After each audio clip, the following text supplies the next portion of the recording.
Y estamos en comunicación ahora con el equipo de economiapolítica.uy, sí, que bueno, permanentemente nos ayudan a desmitificar la economía política, a tratar de entender la coyuntura política y económica del Uruguay.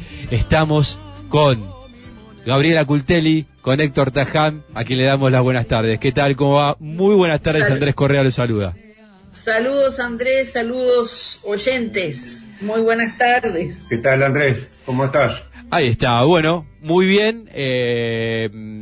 Acá con un clima raro en Buenos Aires porque llueve, sale el sol, llueve, sale el sol, así estamos, así que bueno, aprovechando también la tarde aquí para hacer un poco de radio, sí, y bueno, compartir en este momento con ustedes para bueno, a ver si nos ayudan a entender algunas cosas que están sucediendo en la economía política en el Uruguay, si les parece el desafío. Está bien.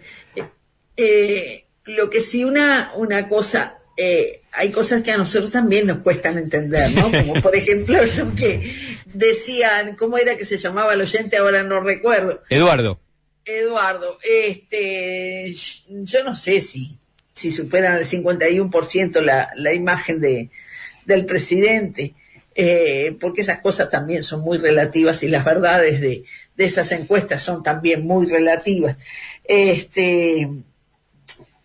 Parece, por lo que uno conversa con los vecinos, que es lo único más fehaciente que puede tener, que está perdiendo adeptos, ¿no? Pero de ahí a la cantidad necesaria para cambiar nuevamente parece que falta un poco, ¿no? No sé. claro.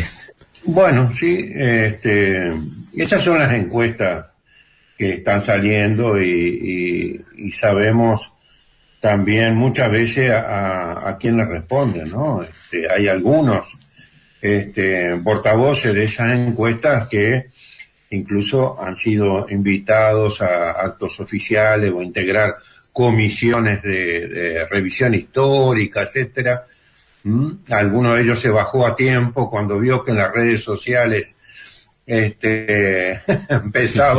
a revolucionarse el tema. Mira cómo está la neutralidad de la cual se había vestido, ¿no? Claro. En fin, yo creo que lo de las encuestas es relativo, pero lo que sí uno tiene que tener en cuenta es que cuál es el número que pudo haber, o cuáles son la información o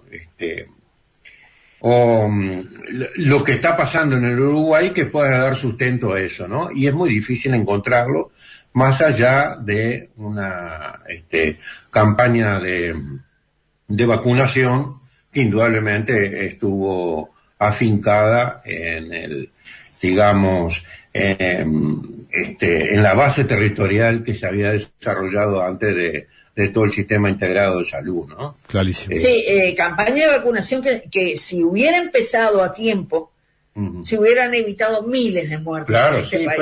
pero eso ya se olvidó. está oculto, y bueno, porque está así oculto. Nunca el dato de trabaja desde los 6.000 muertos, lo que llegó Uruguay, más de 6.000. Y que hoy, si buscamos en el lugar donde se ubica, por contagios y por y luego por muerte, porque los contagios, obviamente, la cantidad de contagios después implica la cantidad de muertes. Uruguay junto con Argentina están en el segundo lugar del continente. Claro. En cantidad de contagios, que ya no sí, cada 100.000 habitantes. Y eso que Uruguay apenas está teniendo por día menos de 200 casos. Pero sí, igual, y hay días que no tiene muertes. Acumuló en 3 meses una cantidad increíble para su población, ¿no? Y eso indudablemente, aun cuando la cantidad de muertos, digamos, o de fallecidos por cantidad de infectados no varió, de todas maneras aumentó. Bueno, pero eso dentro de un marco de restricciones, o sea, en un año de pandemia con un año de ajuste, o sea, la ilógica de la lógica neoliberal. Una de las se cosas... plasmó precisamente, y en la última rendición de cuentas es así como que a boca de jarro, Una de las prácticamente. cosas Y encima se van a gloria de haber sobrecumplido su meta, o sea que ahorraron más de 140 millones de dólares. El famoso ahorro. Eso es lo que me dice, es que había espacio fiscal, porque acá no solo por la pandemia va a morir la gente, o sea, hay gente desesperada, hay más de 100.000 pobres más. Eso es Mauricio da Rosa y un equipo del Instituto de Economía lo había anunciado ya en mayo del 2020, claro, como estimación.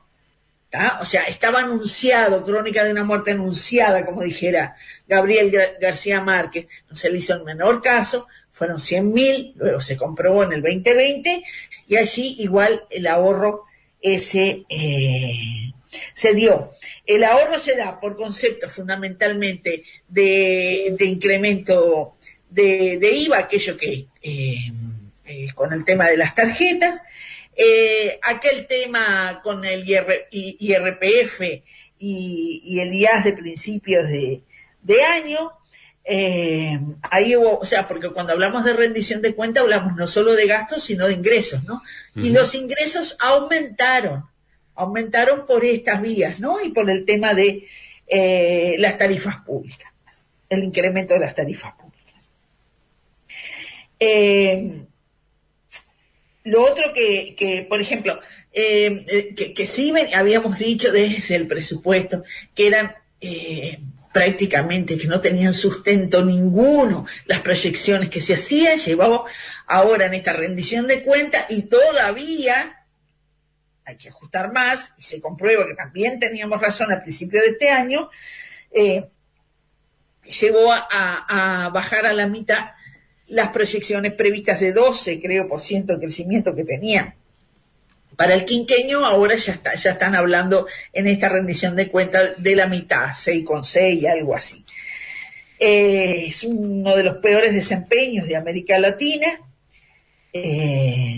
Este año 2021 también, o sea, no solo no hace aquel efecto rebote, porque habían proyectado que caía el 2020 en 3,5% y cayó en casi el 6%.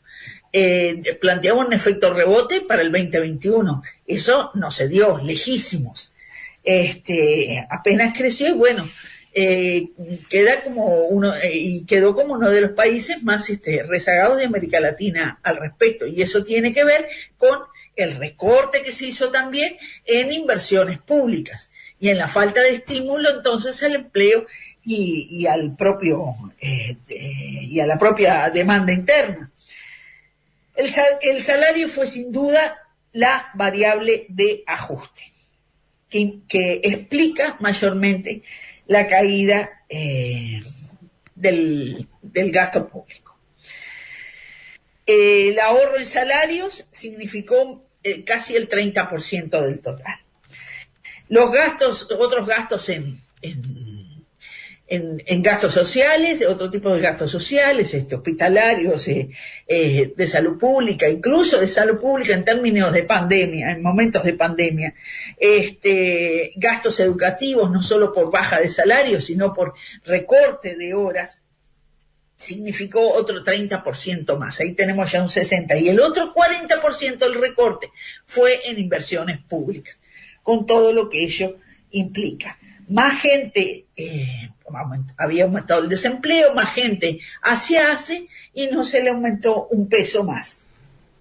Recortes en vivienda, las inversiones que vienen incluso para el quinquenio son las inversiones que ya venían. No hay nada nuevo bajo el sol. Claro. Las que ya venían con los gobiernos anteriores, que ya se habían calculado. Y bueno, esa es más o menos la situación en torno a la rendición de cuenta actual en este año, 100.000 pobres más, el impacto que tiene esos pobres de más de la tercera parte, son menores de edad, etcétera, etcétera. A ver, Andrés, una frasecita más para resumir algo de lo que muy bien describía Gabriela en el aspecto, digamos, de las finanzas públicas. Esto está centrado en una ideología que dice que lo que hace el Estado no lo puede hacer bien y todo lo hace bien el sector privado, ¿verdad? Correcto. Bien, que se resumió en aquello de que los mayagüeros, es decir, los punteros de la Vuelta al Uruguay, la Vuelta Ciclista, a esos son los que hay que apoyar. Y esos serían los empresarios que iban a invertir.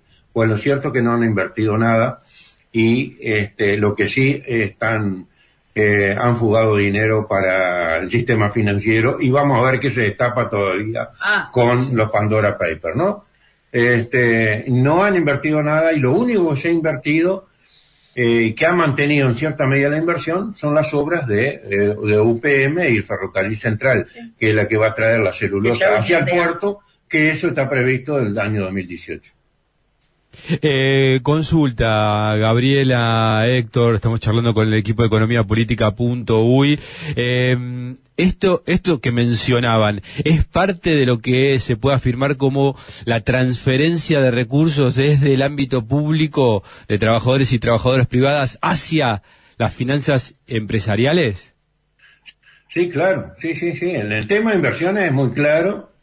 Hay todo un esquema de transferencia de negocios, digamos, que están en el sector público y se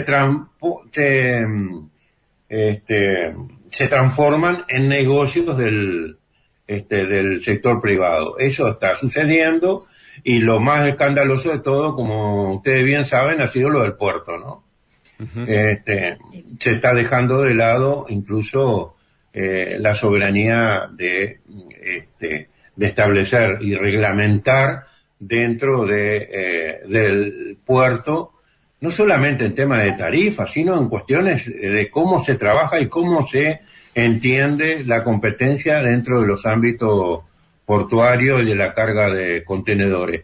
Y la empresa belga se autorreglamentará según el acuerdo que han hecho, que ha sido producto de... Y bueno, y que ahora el Frente Amplio está haciendo una demanda con respecto a eso, tratando de que ese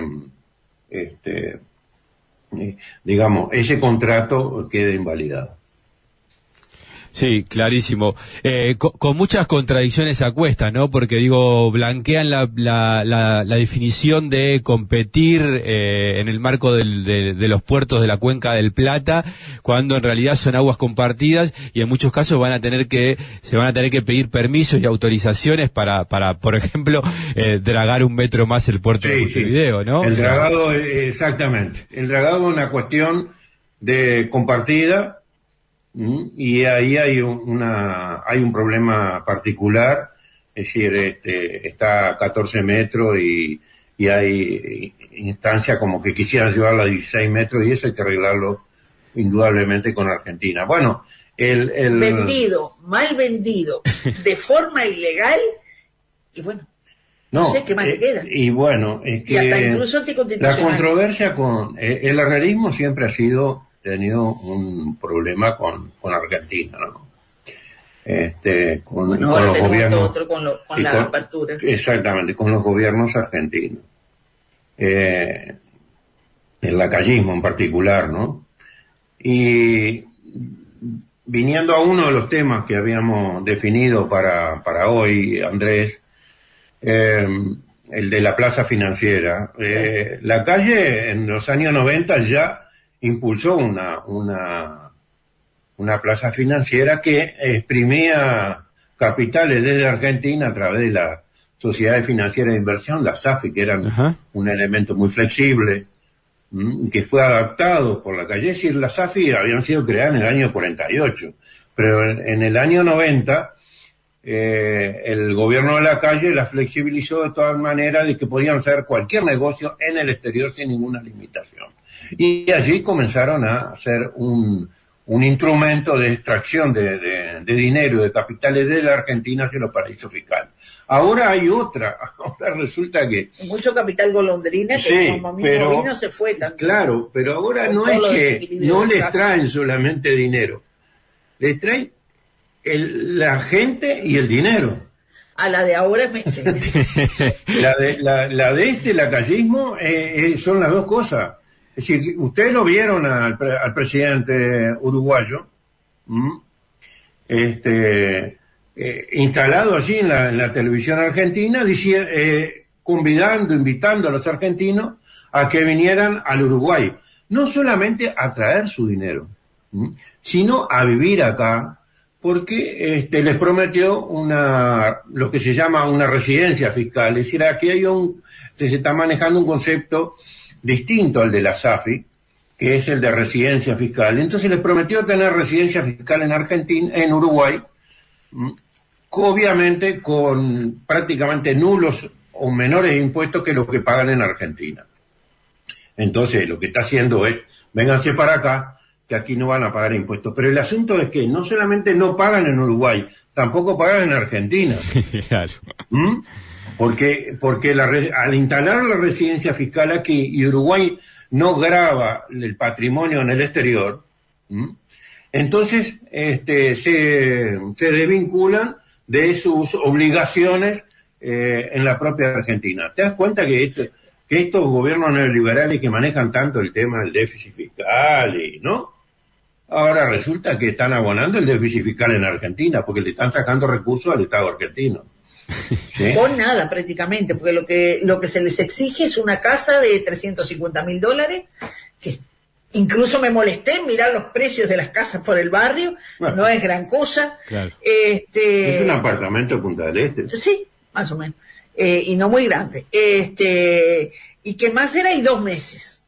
Claro, 2 meses. 2 meses de permanencia. De permanencia. Acá hay una cosa muy importante. Una vacacioncita un poco larga y nada más. Cuando la reforma tributaria que hizo Frente Amplio en el año 2007, se había establecido lo que está generalizado. En el mundo es como está generalmente aceptado. 183 días de permanencia en el país.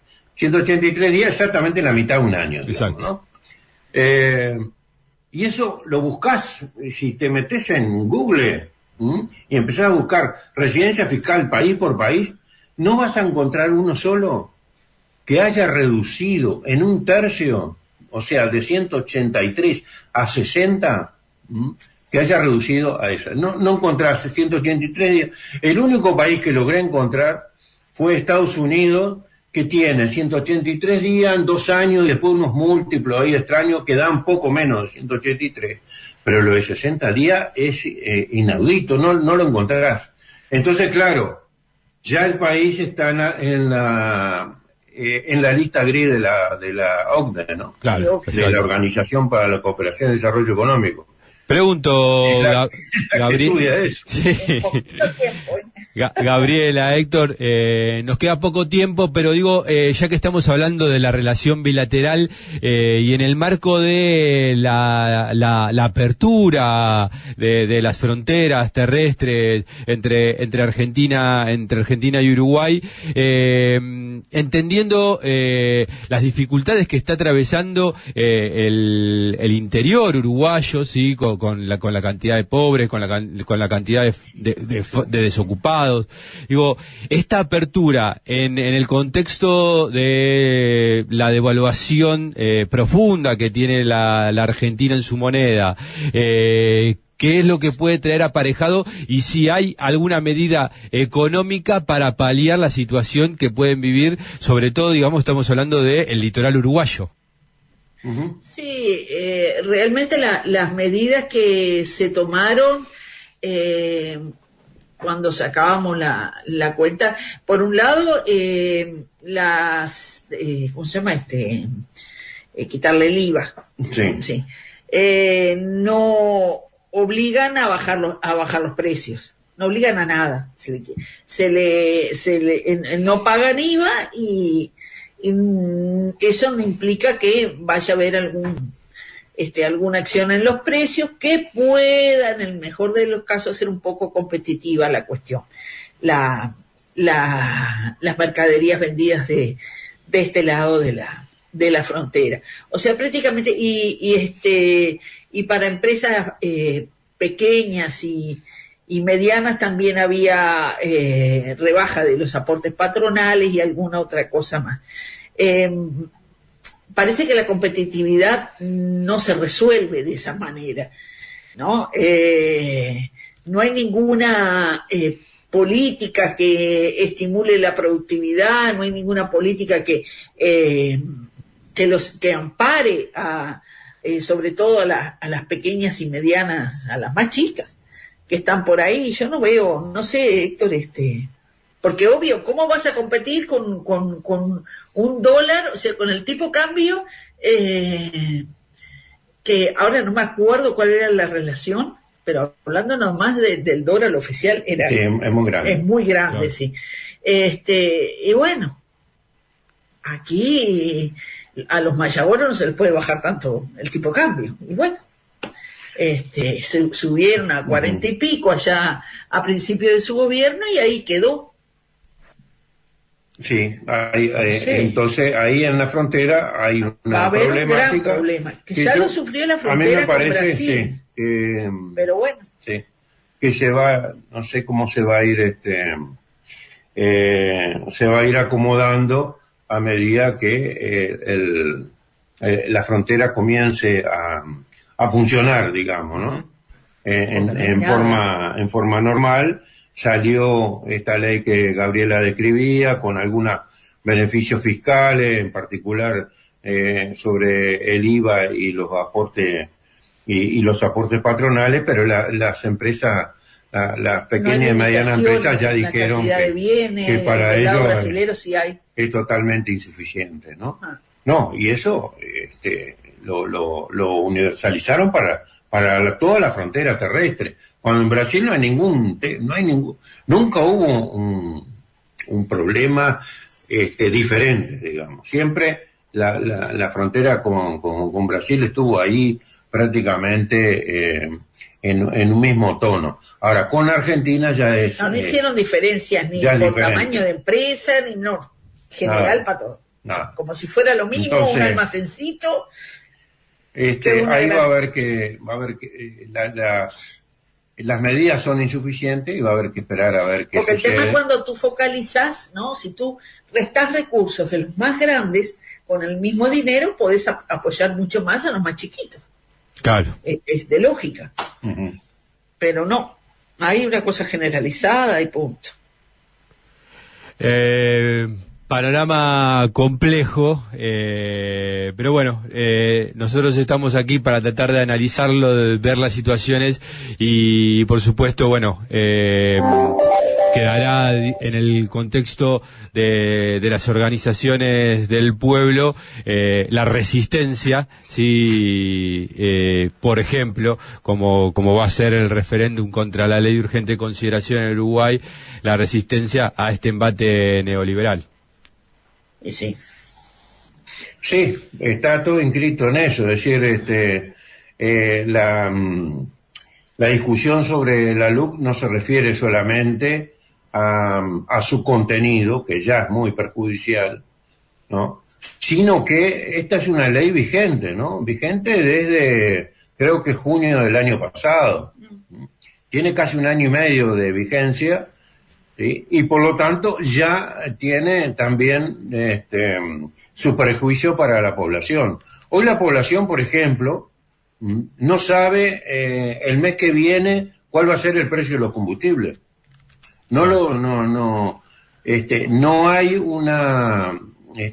no hay un sistema transparente ni un sistema de previsión en torno a ese ajuste que es tan importante. Entonces ahorran, o sea, le quitan un aporte patronal pero aumentan los precios de los combustibles, entonces no se sabe dónde está el apoyo a la producción realmente, porque lo que pierden por un lado ganan por el otro. Exactamente. El que pierde termina siendo el Estado. Hay un desconcierto muy grande, es cierto. Lo que pretendían que era una estabilización y que el sector privado en un ámbito estable se volviera inversionista y por lo tanto creara empleo. Bueno, eso aún en el ámbito neoliberal no está sucediendo y hay una imprevisión en todos los niveles, que bueno, está definiendo que Uruguay en este momento sea el que está más lejano, es el país en América Latina, es el país que está más lejano de recuperar el nivel económico que tenía en la prepandemia. Claro. Es decir, por allá, por pongámosle enero, febrero o fines de 2019, bueno, Uruguay es el país que está más lejano de recuperarlo. ¿Sí? Claro. Sí, por eso decía que es el país que peor desempeño tuvo de la región, según la CEPAL, eso no lo inventamos nosotros. No, esos son temas de la propia Comisión Económica para América Latina de las Naciones Unidas, ¿no? Clarísimo. Pasó Gabriela Cultelli, Héctor Tajam, parte del equipo de Economía Política.uy. Les agradecemos muchísimo la participación, por supuesto, como siempre, y bueno, no va a faltar oportunidad para seguir conectados y seguir conociendo los análisis que hacen ustedes. Bueno, hasta pronto, un saludo a tus oyentes. Saludos, un abrazo fuerte desde este lado del río. Ahí está, ahí pasaba entonces Gabriela Cultelli, Héctor Tajam, parte del equipo de Economía Política.uy. Nosotros ahora nos vamos a la tanda y después continuamos con el último bloque de Fogón en Fogón.